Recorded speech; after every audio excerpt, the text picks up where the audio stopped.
seria DMZ? A sigla DMZ, ela é a sigla para Demilitarized Zone, que quer dizer zona desmilitarizada. A gente tem que entender, a primeira coisa, é que DMZ é apenas um conceito que deve ser aplicado. Ele não é nenhum hardware, nenhum software, mas ele é um conceito que é implementado entre hardwares e software. DMZ pode ser uma sub-rede física ou lógica externos, tipo de uma organização, para acesso a uma rede maior que não é confiável, tipo a internet, por exemplo. O motivo de utilizar uma DMZ é adicionar uma camada a mais de segurança na rede local. Ela mantém todos os serviços que possuem acesso externo separados da rede local. Esses serviços poderiam ser servidores HTTP, FTP, e-mails, entre outras coisas do tipo. Assim, limita o potencial dano em caso de comprometimento de algum desses serviços. E para atingir esse objetivo, os computadores que fazem parte da DMZ, eles não devem de forma nenhuma ter acesso à rede local.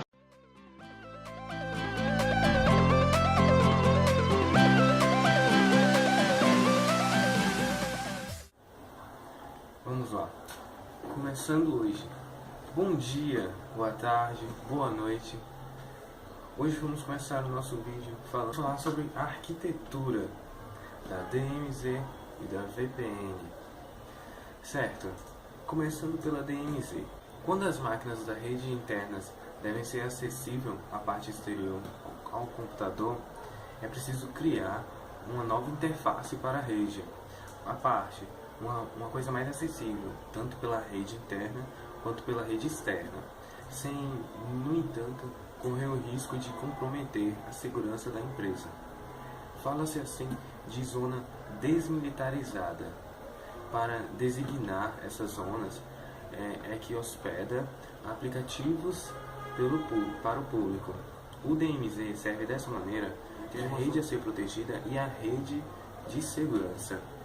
As arquiteturas DMZ temos o Single Firewall arquitetura, que vai ser apresentada aqui para vocês através dessa imagem, em que qualquer firewall com pelo menos 3 interfaces de rede pode formar uma arquitetura desse tipo. Assim, nesse caso, a primeira interface da rede conectada, firewall, a internet através do EACP, em que a segunda interface forma a rede interna e a terceira interface é criada para a aderência. Nesse tipo de arquitetura é considerado vulnerável devido ao fato do firewall lidar com as requisições para a rede interna e o DMZ. Ponto óbvio de ataque na arquitetura da segurança da rede. Um exemplo mais detalhado dessa estrutura pode ser visto nessa figura, como eu acabei de citar para vocês. Temos também o Multiple Firewall, que é uma arquitetura considerada uma das mais seguras quando se utiliza um DMZ. Utiliza-se mais o firewall, ou geralmente dois, onde o primeiro, também chamado de firewall exterior ou de front-end, é utilizado para direcionar o tráfego da internet para a DMZ, apenas enquanto os demais são utilizados para direcionar o tráfego da DMZ para a rede interna.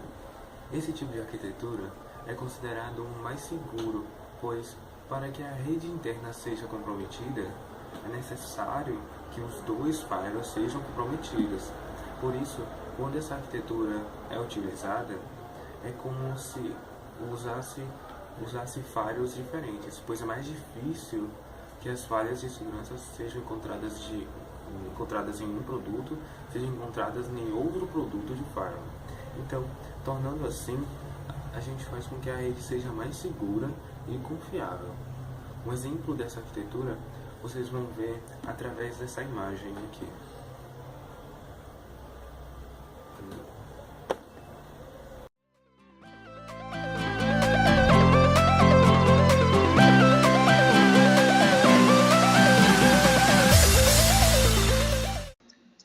E aí galera, hoje eu vim falar falar um pouco sobre o que é uma VPN.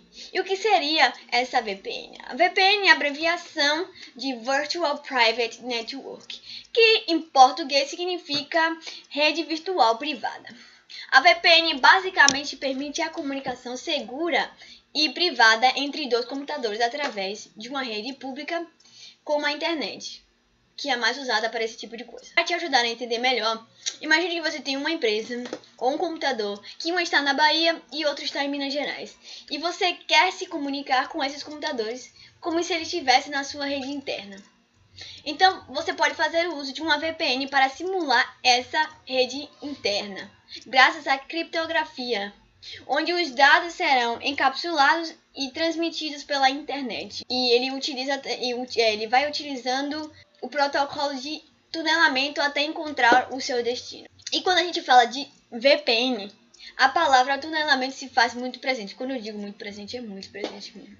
Tipo, muito presente. E o que seria esse tunelamento? Basicamente, o tunelamento consiste em criar um túnel por onde os dados sejam enviados sem que outros usuários tenham acesso, que seriam esses outros usuários seriam, no caso, a gente, né? E essa ideia de tunelamento é a mesma de um túnel rodoviário, que consiste em uma entrada e uma saída, e quem está do lado de fora não consegue ver quem está passando pelo interior.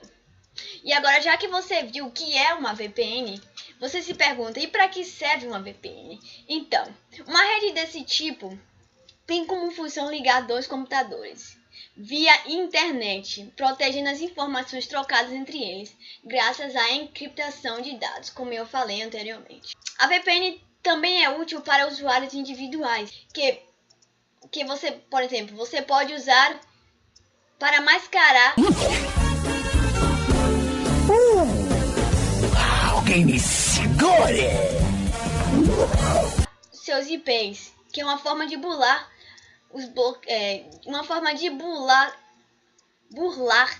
bloqueios de região. Como, por exemplo, você poderia usar o VPN para acessar o YouTube, onde o serviço é proibido por questões políticas, como já aconteceu com o WhatsApp aqui, né?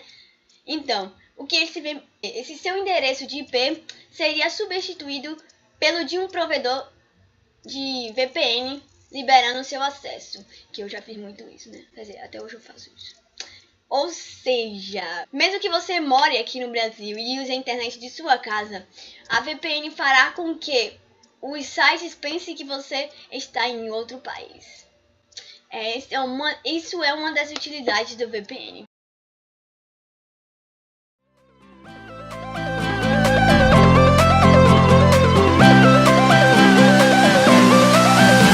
Vamos começar aqui hoje mais um vídeo falando para vocês sobre a arquitetura da VPN. Continuando a explicação, vamos à arquitetura. Antes eu vou dizer uma coisa para vocês, uma coisa que levou à criação da arquitetura VPN.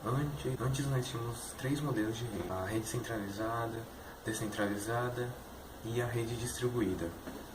Se buscava na época uma rede de comunicação que fosse capaz de se autorregenerar, de forma que se um hub fosse destruído, a comunicação permaneceria, certo? Foi então que surgiu a ideia por trás da internet, onde milhares e milhares de roteadores estariam distribuídos de forma a criar uma malha que permitisse a criação de diversas outras comunicações entre dois pontos, certo? O problema dessa abordagem analisando do ponto de vista da segurança, é que se um hacker conseguir atacar algum dos roteadores intermediários em uma comunicação, ele receberá todas as informações que estão sendo trocadas entre dois pontos. É um ataque conhecido Man in the Middle. Nesse contexto foi criado o VPN, que funciona como uma rede de comunicação privada construída sobre uma rede pública, utilizando os protocolos que possibilitam ter mais segurança na transmissão dos dados. Agora, seguinte, para funcionar uma rede virtual privada, se utiliza duas ferramentas básicas de segurança: o tunelamento e a encriptação dos dados que passam pelo túnel. Eu vou até colocar uma imagem para que vocês possam entender direito e deixar ela passando, certo? Um exemplo de arquitetura VPN. No processo de tunelamento, o protocolo de comunicação VPN estabelece um túnel através de vários roteadores entre dois pontos que querem se comunicar. Depois as mensagens são enviadas de forma criptografada por dentro do túnel. Dessa forma, são formadas duas camadas de segurança que serão usadas e serão transferidas. Um ponto interessante sobre o VPN é que caso seja identificada uma tentativa de quebra da segurança, o túnel inteiro é desfeito. Então traçada uma nova rota, formando um novo túnel e através de diferentes roteadores. Vocês entenderam? É claro! Então os túneis VPN podem ser criados dentro da rede da organização ou no próprio equipamento do usuário. No primeiro caso, é chamado de Gateway to Get e é muito utilizado no meio corporativo para simular uma intranet, certo? VPN. Já o segundo é um caso chamado Toll Gateway, que pode ser utilizado para criar uma extranet VPN, conectando uma organização para clientes ou pessoas que necessitam da rota, certo? Existem vários softwares e hardwares VPN. Alguns exemplos são Cisco, Microsoft. Alguns protocolos de tunelamento utilizados em VPNs são protocolo Point-Point, TPT, entre outros, né?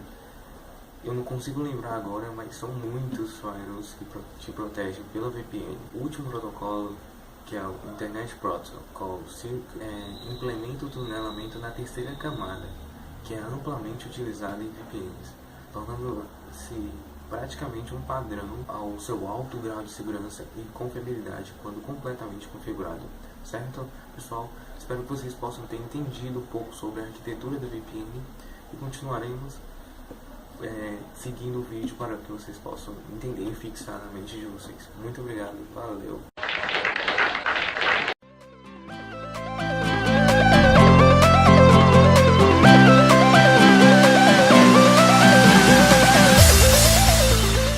Bom, como em todas as coisas, todos os softwares, tudo isso sempre tem sua vantagem e desvantagem.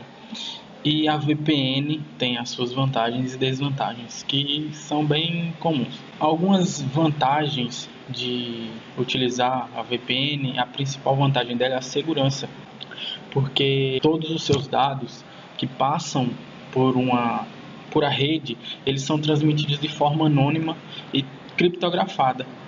E isso adiciona um nível de segurança à sua navegação que muitas vezes pode estar sendo monitorada, pode estar recolhendo os dados seus e você não tem conhecimento disso. Então, por ser esse negócio anônimo e criptografado, dá uma certa segurança. A forma de identificação através da internet geralmente são pelo seu IP. E a VPN vai mascarar esse IP. E quando é bem utilizada, é claro. E então, é uma forma de segurança. Outra vantagem de se utilizar a VPN é que a VPN ela possibilita o acesso a conteúdos exclusivos de outro país. Por exemplo, tem serviços que são bloqueados aqui no Brasil, como por exemplo o YouTube Red, que ele está sendo liberado apenas nos Estados Unidos. Algumas casas de apostas online que aqui não pode. Utilizando a VPN, ela vai liberar esse acesso. Então, é uma vantagem. Se você considera vantagem, é uma vantagem. Outra vantagem importante da VPN também é que ela libera acesso a sites e programas que são bloqueados. Geralmente isso acontece em empresas, porque o dono da empresa não quer que seus funcionários acessem o Facebook, o Twitter. Então, utilizando a VPN, você pode liberar o acesso a esses sites. É uma vantagem, mas a empresa faz isso justamente porque ela não quer que faça aquilo. Mas se você quer conseguir esse acesso, uma VPN pode resolver o problema. E suas desvantagens? A VPN tem poucas desvantagens assim, mas a VPN ela tem poucas desvantagens, mas a principal desvantagem dela é a velocidade de conexão. A internet sempre vai ser mais lenta do que a gente é acostumado a ter. E o motivo disso é dois motivos bem simples: latência e criptografia. Por se localizar muito longe, por vezes até em outro continente, a sua ligação com a VPN vai sempre demorar um pouco mais. E isso é chamado de latência. Então sua conexão sempre vai ficar lenta. Outro motivo é por ser uma ligação criptografada, quer dizer que sempre que envia dados, eles terão que ser criptografados primeiro, e quando receber os dados, eles terão que ser descriptografados. Então causa uma velocidade de conexão bem baixa. I know your song.